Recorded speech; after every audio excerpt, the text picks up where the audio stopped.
Hello everyone, আসসালামু আলাইকুম। Happy ডায়েরিতে সবাইকে স্বাগতম। আজ আমি আপনাদের তৈরি করে দেখাবো মোগলাই পরোটা। এখানে ময়দা নিয়ে নিয়েছি 1.5 কাপ, সাথে দিয়ে দিয়েছি পানি, রুম টেম্পারেচারে পানি দিয়েছি। আর এটা দিয়ে ভালো মতো সুন্দর করে একটি সফট ডো তৈরি করে নিব।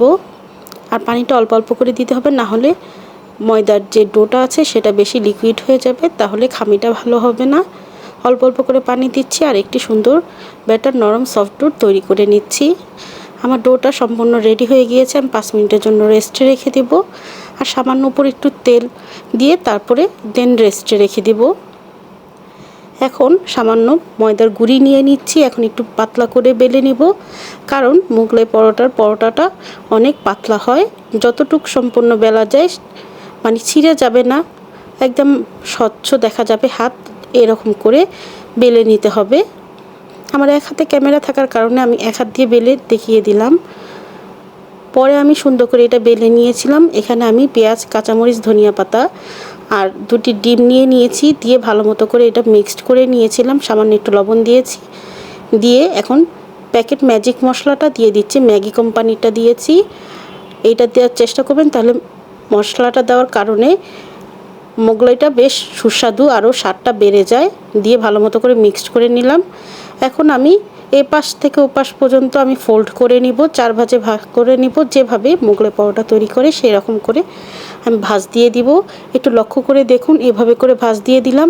আবার অপর 2 পাশ এভাবে করে টেনে চেপে একটু লাগিয়ে দিতে হবে, যাতে মুখগুলো সিল হয়ে যায়, যাতে বের না হয়। এরকম করে আমি মোগলাই 2 পাশগুলো আটকিয়ে দিয়েছি। এরপর ডুবন্ত তেলে ভেজে নিচ্ছি। আর এটা একটু গরম ডুবন্ত তেলে ভাজলেই সুন্দর হয়। আর মোগলাই পরোটা ডুবন্ত তেলে ভাজতে হয়। লালচে আকারে হয়ে গেলে ধিমা আঁচে ভাজতে হবে, নাহলে ভিতরে কাঁচা রয়ে যাবে। ধিমা আঁচে ভাজলে সুন্দর মোগলাই পরোটা যেমন ফুলবে আর ক্রিস্পিও হবে, আর ভিতরেরটা সম্পূর্ণ কুক হয়ে যাবে। দেখেন, দেখতে যেমন সুন্দর হয়েছিল, খেতেও বেশ মজার হয়েছিল। আমার ফ্যামিলি সকলের কাছে অনেক ভালো লেগেছে। কেটে দেখাচ্ছি দেখতে কেমন হয়েছিল। আমার আজকের এই রেসিপিটা যদি ভালো লেগে থাকে, প্লিজ আমার চ্যানেলটি সাবস্ক্রাইব করবেন, আমার পাশে থাকবেন। নিত্য নতুন রেসিপি পেতে চাইলে আমার নোটিফিকেশনটা ওপেন করে রাখবেন, যাতে নিত্য নতুন রেসিপি আপনারা সহজে পেয়ে যান। আর দেখেন, আমি কেটে দেখাচ্ছি। আর 2টা মোগলাই পরোটা আমি তৈরি করেছিলাম 2টি ডিম দিয়ে। আর এরপর আমি একদিন দেখাবো ছোট মিনি মোগলাই আপনারা কিভাবে সহজে তৈরি করতে পারবেন বাসায়।